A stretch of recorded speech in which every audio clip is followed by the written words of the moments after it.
Hai sob, ketemu lagi nih sama gue Faisal. Gimana kabar kalian semua? Semoga tetap sehat dan juga tetap semangat ya. Oke, hari ini dalam video kali ini gue mau nge-share ke kalian semua soal review dari Realme 7. Jadi Realme 7 ini udah gue pakai dalam beberapa minggu. Review tulisannya aja udah naik di situs Telset ID, jadi kalian bisa baca. Tapi kalian juga bisa nih ngelihat hasil pengujian gue saat ini dalam video kali ini. Dan kalau pengen tahu lengkapnya, mending tonton terus. Yuk!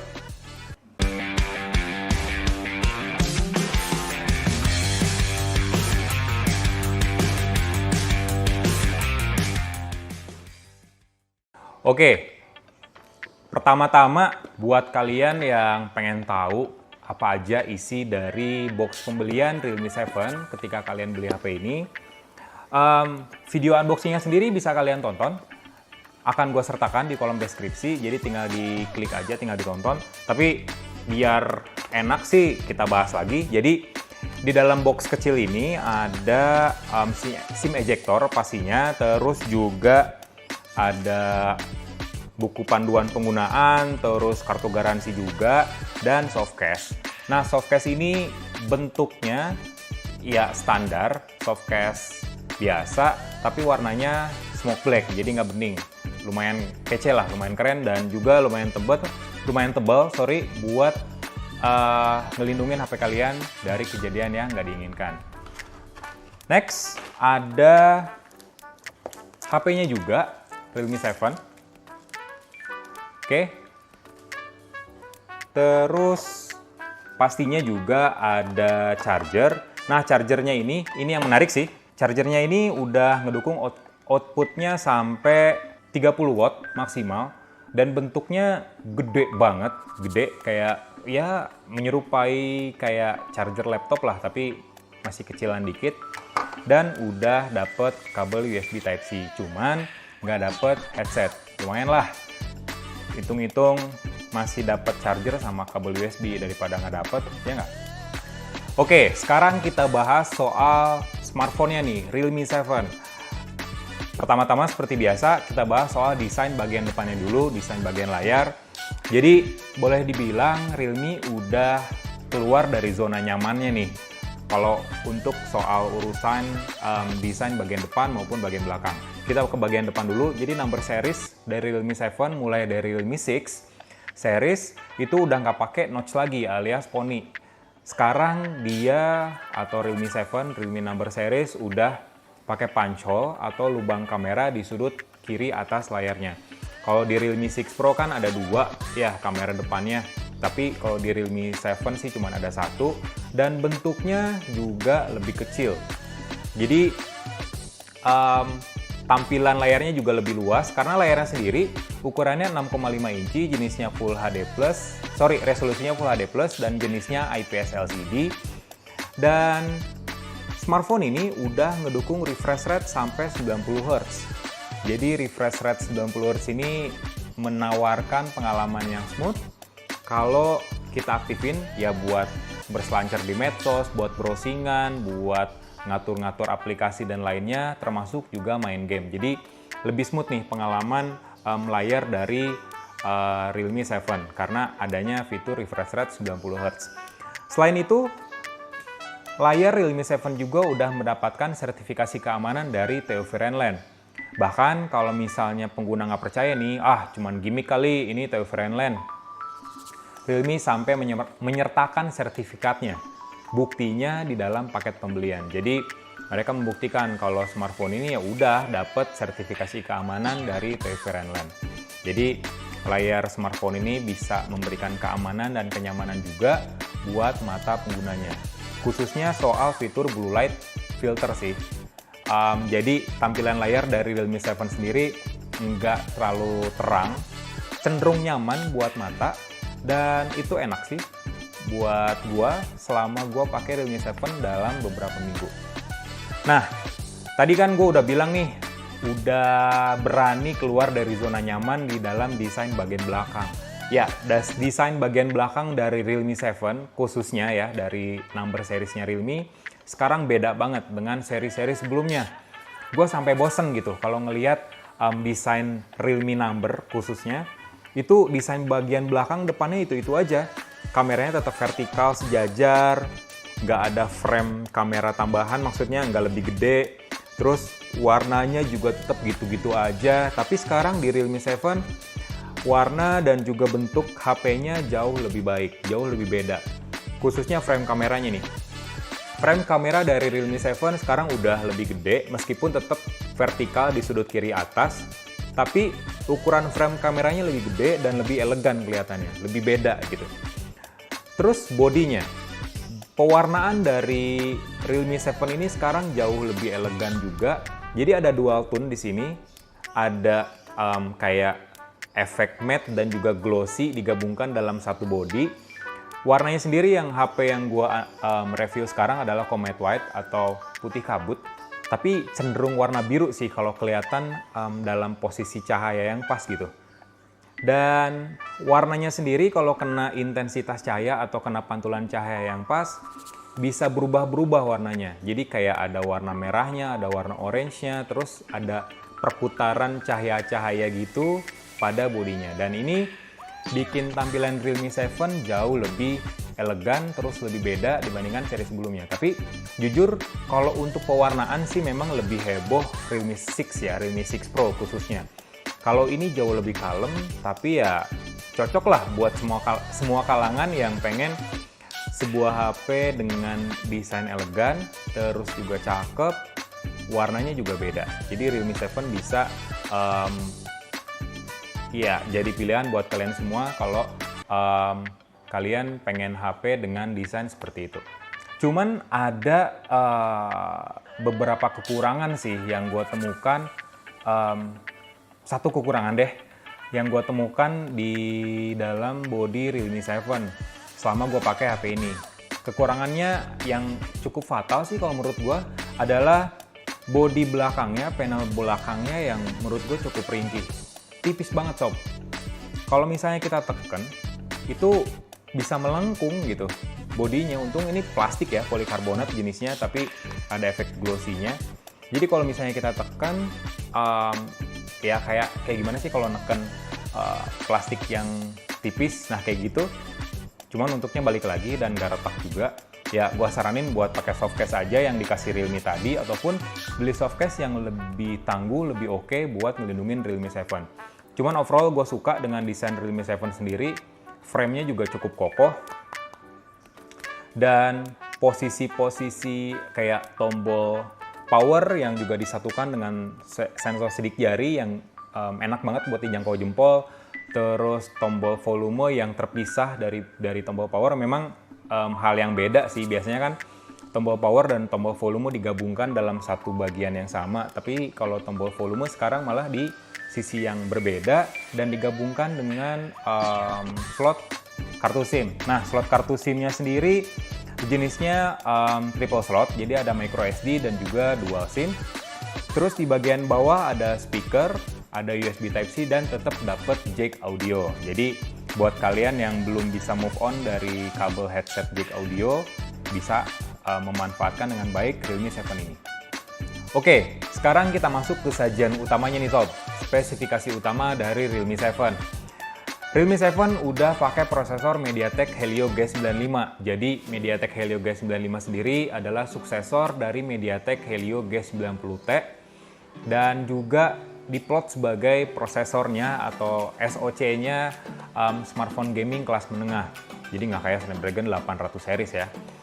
Dia udah dirancang dengan proses fabrikasi 12 nanometer dan MediaTek sendiri menyiapkan MediaTek Helio G95 sebagai prosesor yang powerful tapi punya efisiensi daya yang cukup baik meskipun proses fabrikasinya masih 12 nanometer, belum 8, belum 7 apalagi. Dipadukan dengan RAM LPDDR4X 8GB, terus storage-nya 128GB yang bisa diperluas pakai microSD juga. Baterainya goceng alias 5000 mAh dengan fast charging maksimal 30 watt. Nah, untuk mengetahui performanya, oke, satu lagi, sorry, gue lupa. Realme 7 udah ngedukung NFC sob. Akhirnya Realme udah mulai konsisten menghadirkan fitur NFC di kelas HP menengahnya ya. Dan fitur NFC sendiri memang udah mulai diaplikasikan di Indonesia dan dimanfaatkan oleh masyarakat Indonesia, misalnya kayak ya ngecek saldo, terus sekarang bisa ngisi saldo e-money juga, dan fitur-fitur lainnya termasuk memindahkan data atau transfer data. Nah, sekarang kembali lagi, jadi buat mengetahui performanya, jadi gue udah menggunakan beberapa aplikasi benchmark kayak Antutu Benchmark versi terbaru yang gue download bukan dari Play Store tapi dari Realme Store masih ada. Terus 3D Mark, PC Mark, dan juga pengujian baterai memanfaatkan fitur di PC Mark dan juga memutar YouTube dengan mencatatnya di aplikasi Battery Log. Pengen tahu kayak gimana? Nih selengkapnya. Oke, berdasarkan aplikasi Antutu Benchmark, jadi smartphone ini udah mencatatkan skor sekitar 300 ribuan poin sob. Itu tinggi loh untuk sebuah smartphone kelas menengah. Dan kalau dibandingin dengan HP yang pakai MediaTek Helio G90T, skornya jauh lebih tinggi 12 ribuan poin. Jadi Realme 7 lebih tinggi tuh dari HP-HP yang pakai prosesor Helio G90T. Jadi cukup oke. Keren. Selanjutnya 3D Mark. Jadi 3D Mark adalah aplikasi benchmark buat mengetahui performa dari GPU smartphone, pengolahan grafisnya. Nah, di 3D Mark ada dua pengujian, Slingshot dan Slingshot Extreme. Kalau untuk skor Slingshot itu 3.585 poin, sementara buat Slingshot Extreme-nya itu 2.546 poin buat OpenGL dan 2.358 poin buat Vulkan. Nah, kalau di Slingshot, skor Realme 7 ini jauh lebih baik dari 85% smartphone yang pernah diuji oleh 3D Mark, diuji di 3D Mark. Jadi smartphone ini punya performa GPU atau performa grafis yang bagus. Kalau grafisnya oke, berarti kan pengalaman main game juga mantap. Nah, kalau buat main game, jadi ngomongin main game nih sekalian, jadi gue udah main beberapa game, khususnya CODM seperti biasa, game favorit gue, dan itu termasuk salah satu game yang berat juga di Android. Realme 7 sih bisa memainkan game tersebut di rata-rata 58-60 fps sob. Di grafis paling tinggi itu di very high dan frame rate-nya high. Jadi di di grafis very high dan frame rate high, Realme 7 bisa main CODM dengan lancar di frame rate FPS 58-60 fps. Dan itu keren loh untuk sebuah smartphone kelas menengah. Dan kalau misalnya di review sebelumnya gue bilang Realme C17 itu nggak terlalu maksimal buat main game. Nah, kalau Realme 7 ini maksimal. Layar 90 Hz-nya benar-benar dimanfaatkan. Jadi pengalaman smooth-nya double gitu. Di bagian spesifikasi, MediaTek Helio G95-nya udah ngasih performa yang terbaik. Layarnya juga ngasih pengalaman gua main game dengan smooth. Jadi main CODM tuh enak banget gitu di Realme 7. Dan menariknya dan oke-nya lagi, Realme 7 udah punya sistem pendingin di dalamnya. Jadi sistem pendingin itu namanya carbon fiber. Carbon fiber itu kalau kata Realme bisa menurunkan suhu smartphone hingga 8,6%. Ya nggak signifikan banget sih, tapi lumayan ngebantu dan lumayan bikin HP ini nggak terlalu panas ketika gua main game cukup lama. Biasanya panasnya kan kerasanya di bagian belakang, apalagi bagian kamera gitu ya. Tapi selama gue pakai smartphone ini sih nggak terlalu panas banget. Anget iya, tapi itu wajar angetnya. Dan tetap nyaman juga buat main game di smartphone ini. Nah, kalau PC Mark, jadi smartphone ini, kalau PC Mark sendiri adalah benchmark buat mengatur performa smartphone saat dipakai kegiatan normal. Misalnya kayak multitasking, buka browser, terus buka medsos, menampilkan presentasi, dan aktivitas-aktivitas normal lainnya lah yang biasanya dilakukan masyarakat sekarang di tengah pandemi, apalagi ya kayak buka Zoom dan lain-lain. Nah, PC Mark menilai smartphone ini mencatatkan skor sekitar 9.863 poin. Itu skor yang cukup tinggi karena beberapa smartphone flagship yang gue review, beberapa nih, skornya ya maksimal 10 ribuan atau bahkan 11 ribuan. Dan kalau ngelihat dari skor tersebut ya Realme 7 udah mendekati tuh ke skor-skor ala-ala HP kelas menengah ke atas bahkan flagship. Jadi dan gua pun selama pakai HP ini buat daily driver, gua bisa melakukan menjalankan berbagai aplikasi dalam satu waktu, multitasking, kayak buka WhatsApp, terus buka Instagram bergantian, buka YouTube, buka browser, buka Google Docs, dan lain-lain. Dan tetap lancar, tetap smooth juga, apalagi pakai layar 90 Hz. Nah, baterai nih. Ngomongin soal baterai, Realme 7 udah punya baterai 5000 mAh, goceng. Dan udah didukung fast charging 30 watt. Nah, gue melakukan 3 pengujian sih khusus di baterai ini. Yang pertama ya pengujian draining baterainya pakai PC Mark dan juga memutar YouTube nonstop dan dicatat pakai aplikasi Battery Log. Dan pengujian ketiga, pengujian terakhir adalah mengetahui atau menguji kecepatan charging dari smartphone ini. Nah, kalau untuk PC Mark, jadi Realme 7 udah bisa mencatatkan waktu sekitar 13 jam 6 menit dengan baterai tersisa 19%. Sementara buat muter video YouTube di Full HD tanpa henti, itu gue bisa muter video YouTube sampai 18,5 jam dengan baterai tersisa 5%. Nah, dua pengujian itu menggambarkan SOT atau screen on time dari smartphone ini. Screen on time adalah waktu di mana proses dan layar itu tetap berjalan, jadi layarnya tetap nyala, prosesnya tetap jalan. Kayak PC Mark tadi dan muter YouTube, itu kan proses juga. Nah, kebayang dengan SOT 18,5 jam dia bisa bertahan selama itu gitu dengan baterai 5000 mAh dan baterai tersisa 5% dan 19%. Kebayang misalnya kalau kita pakai penggunaan normal deh, maksimal SOT 7 jam. Smartphone ini bisa bertahan mungkin ya lebih dari 24 jam. Karena ketika gua muter video YouTube aja 18,5 jam di resolusi Full HD maksimal, landscape pula di full screen dengan intensitas cahaya yang maksimal, jadi gue ngeset auto brightness-nya di off, jadi dimaksimalin brightness cahayanya. Itu udah lama banget, hampir 24 jam, hampir 20 jam. Dan kebayang kalau kalian pakai HP ini ya buat kegiatan normal. Sekali ngecas, ya bisa dipakai seharian. Nah, ngomongin ngecasnya nih sob. Ngecas pakai Realme 7, kita hanya butuh waktu sekitar 1 jam 18 menit dari 5% ke 100%. Kenceng loh itu. Dari 5% ke 100% buat baterai 5000 mAh.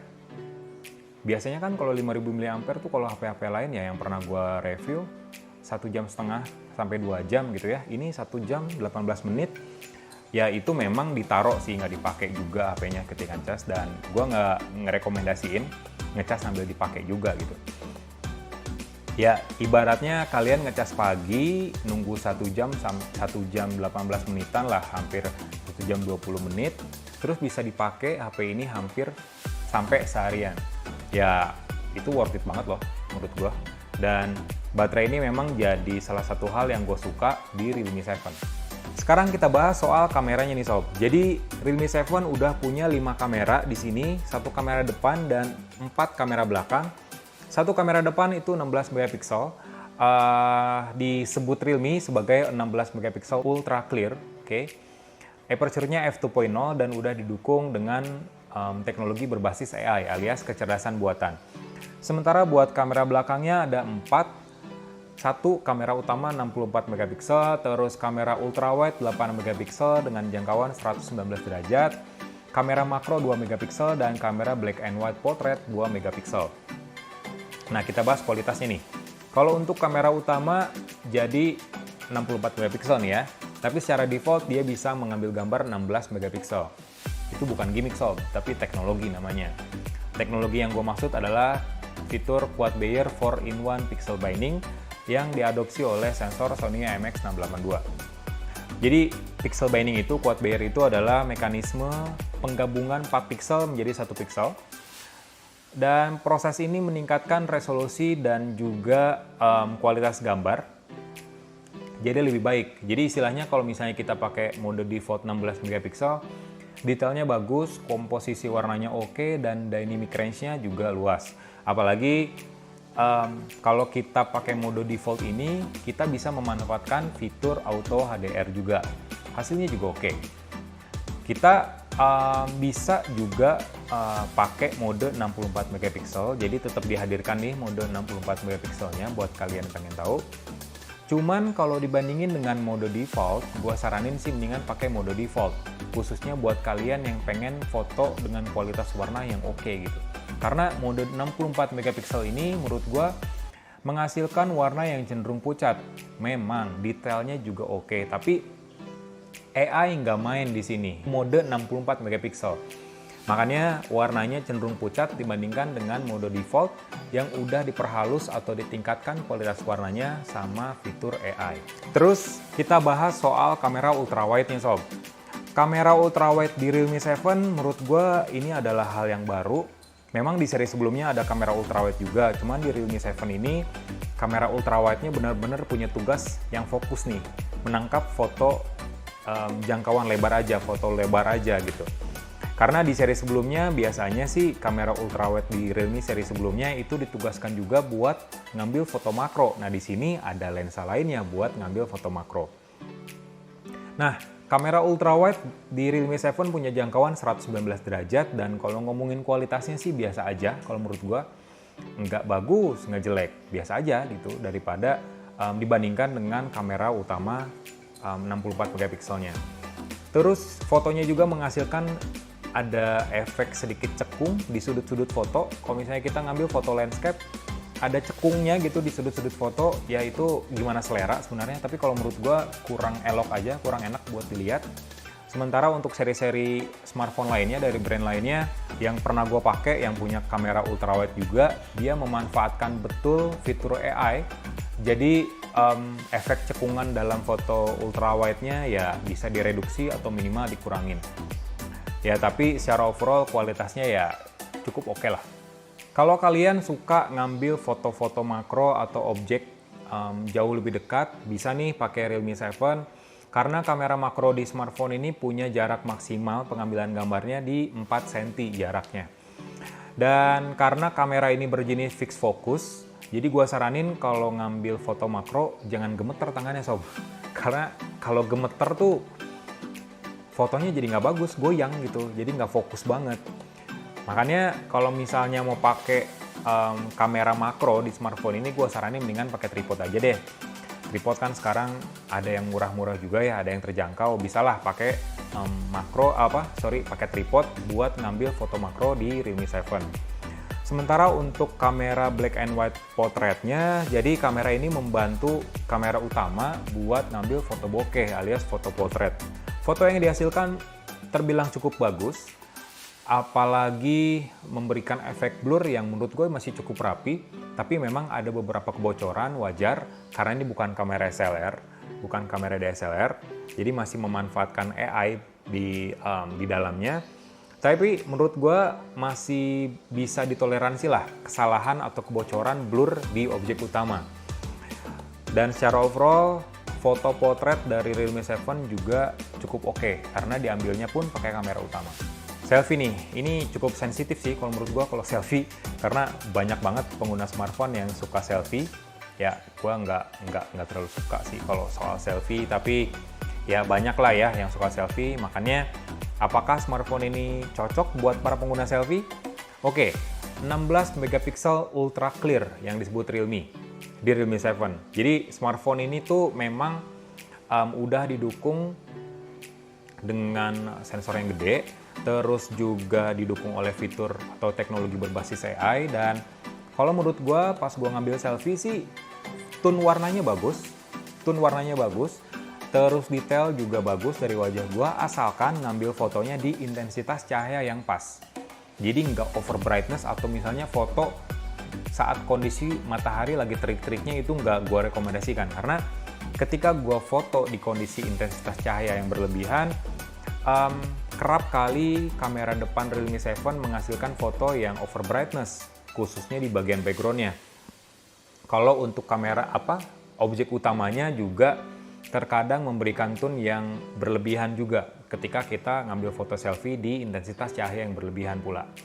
Makanya kita kalau mau ngambil foto selfie pakai kamera depan Realme 7, cari lingkungan yang punya intensitas cahaya yang pas-pas aja gitu.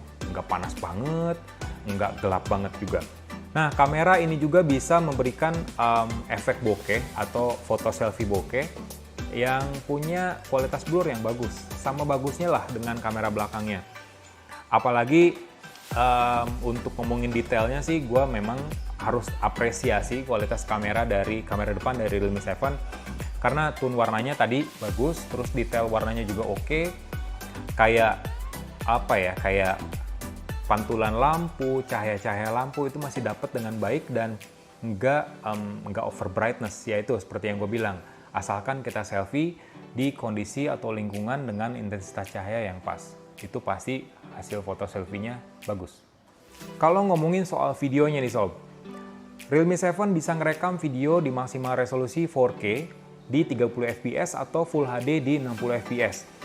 Nggak ada fitur AIS atau OIS di sini, fitur penstabil gambar. Yang ada cuman UIS alias Ultra Image Stabilization. Nah, fitur UIS ini ada 3 mode di Realme 7. Yang pertama tanpa UIS, terus kedua UIS mode standar, dan ketiga UIS Max. Kalau UIS standar ya kayak ngerekam video biasa, kita bisa memperbesar gambar, memperlebar gambar pakai ultra wide dan lain-lain. Kalau pakai UIS standar, kita malah hanya bisa pakai kamera utama dan hasil gambarnya itu di cropping sedikit biar lebih stabil tampilannya. Sementara untuk UIS Max, kita pakai lensa ultra wide yang di crop. Hasilnya pun menurut gue lebih turun ya dibandingin dengan UIS standar ataupun tanpa UIS. Cuman dia lebih stabil memang, UIS Max namanya. Video tanpa UIS sebenarnya terbilang bagus, tapi kurang stabil karena nggak didukung oleh fitur penstabil gambar berbasis software. Sementara untuk standar dan max, UIS standar dan max itu masih bagus, meskipun gambarnya udah dipotong. Cuman gua sarankan kalau misalnya pengen stabil, pakai aja lah UIS standar, karena kalau pakai UIS max, hasilnya jauh kurang berkualitas dibandingkan dengan mode UIS standar ataupun nggak pakai UIS. Jadi mendingan pakai UIS max aja, UIS standar aja. Itu udah bagus kok pengambilan gambarnya. Videonya juga oke. Video review Realme 7 gue tutup di kesimpulan. Jadi kesimpulannya kayak gimana nih? Kalau bisa ditarik satu kesimpulan utama, sebenarnya Realme 7 adalah smartphone dengan peningkatan yang signifikan dibandingkan dengan Realme 6 seri sebelumnya. Hal ini memang udah terbukti nih pas gue pakai HP ini selama beberapa minggu sebagai daily driver. Ibaratnya lewat Realme 7, Realme udah ngedenger berbagai masukan daripada penggunanya, daripada reviewer kayak gua, dan juga para Realme fans. Karena pertama nih, reviewer khususnya, terus beberapa pengguna juga yang gue tahu yang pernah pakai Realme, mereka bosan dengan desain Realme yang itu-itu aja. Notch lagi, kamera gitu lagi bentuknya. Nah, di Realme 7 sekarang bentuknya lebih beda, lebih fresh. Warnanya juga lebih oke, lebih elegan. Terus akhirnya NFC hadir di Realme 7, di Realme Number Series. Jadi bisa dimanfaatkan dengan baik oleh para penggunanya. Dan spesifikasi utama dari smartphone ini MediaTek Helio G95. Terus storage dan RAM-nya juga besar. Baterainya juga gede banget dengan daya tahan yang bagus. Itu bisa jadi nilai tambah juga. Bisa dimanfaatkan dengan baik oleh para pengguna yang suka main game, yang suka multitasking, dan hal-hal lainnya. Untuk kamera juga bagus. Kamera depan, kamera belakang bagus. Untuk kamera utama khususnya, dia punya kemampuan yang sangat baik kalau menurut gue untuk sebuah smartphone kelas menengah untuk memotret berbagai objek atau momen-momen menarik di berbagai kondisi, asalkan intensitas cahayanya yang pas. Termasuk juga di kamera depannya. Apalagi semua kamera ini udah didukung dengan fitur berbasis AI. Oke, gitu aja review gua soal Realme 7. Like videonya, kasih komen jangan lupa, terus share juga ke medsos video-video kita. Dan ikutan komunitas Cellset dengan daftar via WhatsApp yang ada di kolom deskripsi sob. Gua Faisal, tetap jaga kesehatan dan tetap semangat di kondisi pandemi ini. Nuhun.